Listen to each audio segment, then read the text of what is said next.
Greetings. Welcome back to the broadcast. I'm Shawn. Website can be found at scriptureandprophecy.com. Well, it's the beginning of the week, and as is usual, we would like to start our week with some wisdom, some encouragement from the Psalms and from the Proverbs. We're looking at Psalm 82 and 83 and Proverbs chapter 26 today. Psalm 82 and 83 are very similar to all the ones previously. They're Psalms of Asaph, and he's crying out for God for help and for mercy. And these two particular ones are a reminder of a couple of things, that God is in control. But it's also a reminder that the world is just ruled by wicked people, by evil people. But there's a day coming for all of them. And we are certainly living in a time of great uncertainty and great fragility. With everything that's going on right now, we need to be praying for peace.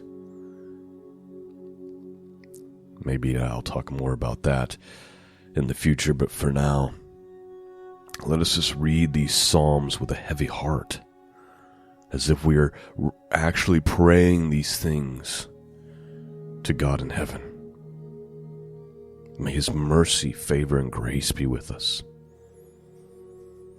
Let's begin. Psalm 82 is actually only 7 verses, so let's check that out real quick.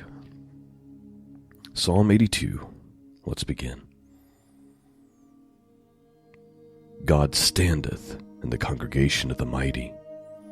He judges among the gods.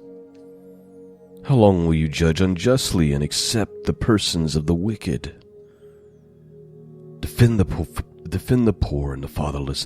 Do justice to the afflicted and the needy. Deliver the poor and needy. Rid them out of the hand of the wicked.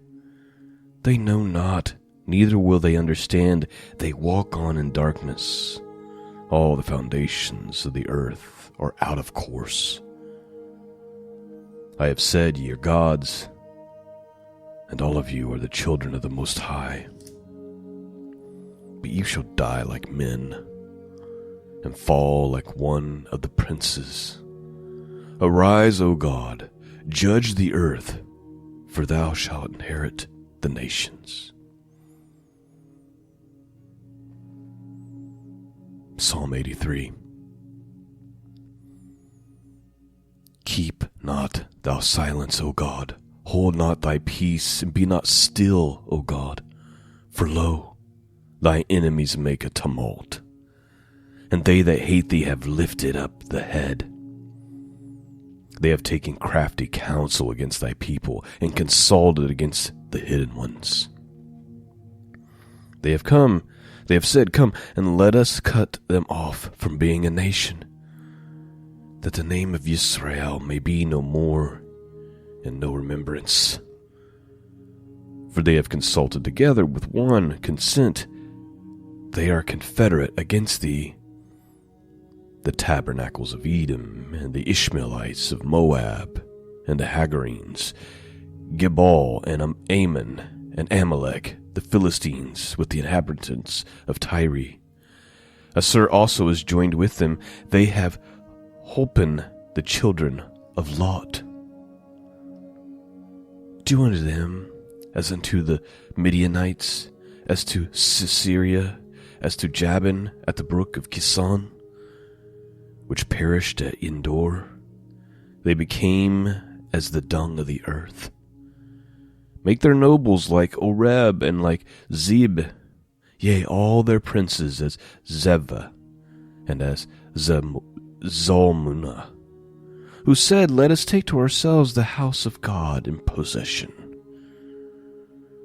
O my God, make them like a wheel, as the stubble before the wind. As the fire burneth the wood, and as the flame setteth the mountains on fire, so persecute them with thy tempest, and make them afraid with thy storm. Fill their faces with shame, that they may seek thy name, O Lord. Let them be confounded and troubled forever, yea, let them be put to shame and perish. that men may know that thou, whose name alone is Jehovah, art the most high over all the earth. And that is Psalm 82 and 83. Man, I could see praying this right now, you know? Be not silent anymore, God. It's like, have you seen this place? Have you seen the evil, the deception, the wickedness that rules every corner of the earth? Where are you, God?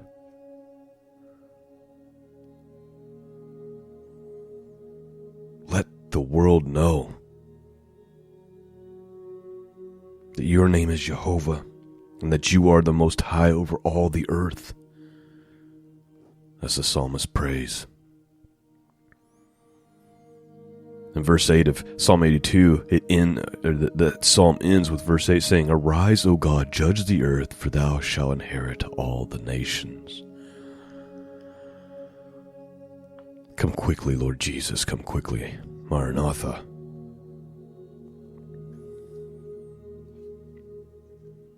Let's look to get some wisdom to start our week.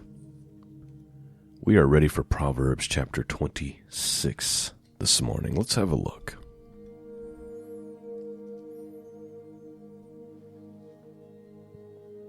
Verse 1. As snow in the summer and as rain in harvest, so honor is not seemly for a fool.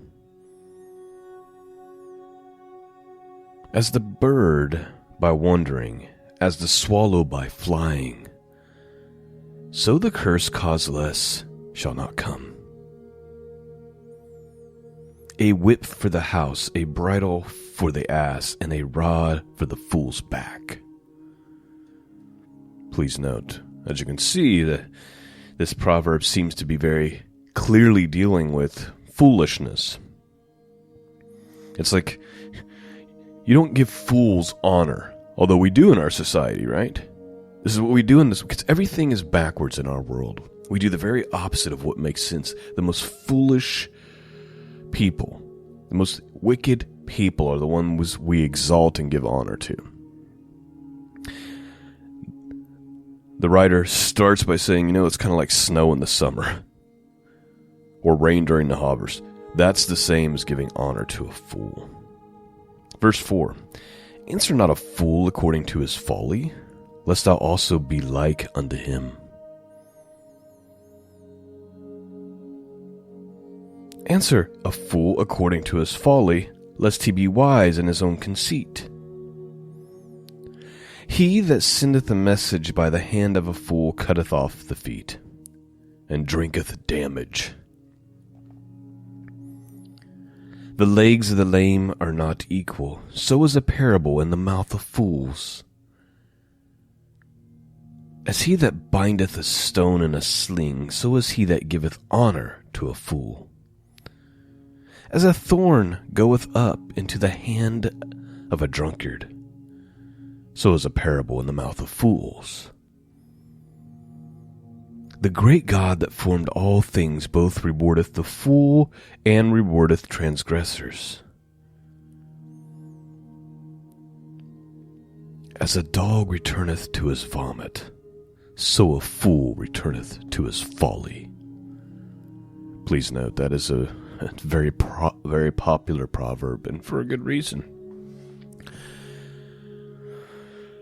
Returning to your folly, returning to the thing that's destroying your life, or the person that's destroying your life, destroying your family, destroying your career, a vice, a behavior, an addiction. It's described so well here. As a dog returneth to his vomit. Like you're going to eat the thing that was in you that made you throw up. You're going to eat it. And as a dog returneth to his vomit, so a fool returneth to his folly. Verse 12. Seest thou a man wise in his own conceit? there is more hope of a fool than him. Please note, being wise in your own eyes. Sadly, I see this a lot amongst people who call themselves Christian. I see it a lot in comments. I brought this up many times before. 99% of the comments that I see and receive are very kind and charitable. But every once in a while, I get that person who knows it all, who's wise in their own eyes, and they come and vomit up their opinions. Seest that man who is wise in his own conceit? There's more hope for a fool than of him. Verse 13, the slothful man saith, there is a lion in the way. A lion is in the streets. As the door turneth upon his hinges, so doth the slothful upon his bed. The slothful hideth his hands in his bosom. It grieveth him to bring it again to his mouth. We're dealing with laziness. They've always got an excuse, right? The slothful man saith, there is a lion in the way, there's a lion in the streets, I can't do anything. Verse 16, the sluggard is wiser in his own conceit than 7 men that can render a reason. That lazy person who is arrogant, they're wise in their own eyes. In their mind, they think there's the wisdom they think they have, the brilliance that they think they have, which they don't, but what they think they have is the equivalent of 7 men who actually can render a good reason, who can actually. But you see this, right, when you interact with the world. The most ignorant of people who think they're brilliant in their own eyes, they are convinced. There's nothing new under the sun. Verse 17, he that passes by and meddleth with strife belongeth not to him, is like one that taketh a dog by the ears. In other words, if you're one of those people and you meddle in other people's affairs and businesses, you just got to jump in, add your thoughts, add your opinions, get involved. It's like grabbing a angry dog by its ears. Verse 18, as a mad man who casts his firebrands, arrows, and death, so is the man that deceiveth his neighbor and saith, am not I in sport? Where no wood is, there the fire goeth out. So where there is no talebearer, the strife ceases. Isn't that the truth? You know, the quickest way for there not to be drama is to not have that person in the office who's always got to be gossiping and running the mouth, right? I've been in work situations where it's incredibly toxic. Gossip, strife. And then I've watched, like, the people who are the main talebearers, if you will, as the Proverbs say, move on to another job or leave or whatever, and then watch it calm all the way down. There's so much truth to what the Proverbs are saying here. And there's a lot of warnings in the scriptures. Don't be a gossip. Verse 21, as coals are to burning coals and wood to a fire, so is a contentious man to kindle strife. The words of a talebearer are as wounds, and they go down into the innermost parts of the belly. Burning lips and a wicked heart are like a potsherd covered with silver dross. He that hateth dissembleth with his lips, and layeth up deceit within him. When he speaketh fair, believe him not, for there are 7 abominations in his heart. Whose hatred is covered by deceit, his wickedness shall be showed before the whole congregation. Whoso diggeth a pit shall fall therein, and he that rolleth a stone, it will return upon him. This is that idea that if you're laying traps for people, an eye for an eye type of thing, if you're digging a pit, you shall fall in it. If he that rolleth a stone, it'll roll back on him. In other words, you're going to reap what you sow. It's going to return upon you. A lying tongue hateth those that are afflicted by it, and a flattering mouth worketh ruin. And that is Proverbs 26 and our wisdom and encouragement to start this week. So much truth in the Proverbs, right? I mean, these were written thousands of years ago, but they speak to the very issues we deal with today because there truly, truly is nothing new under the sun. It's all packaged different. It's not that there's nothing new, it's just the same sin shows up year after year, decade after decade, millennium after millennium.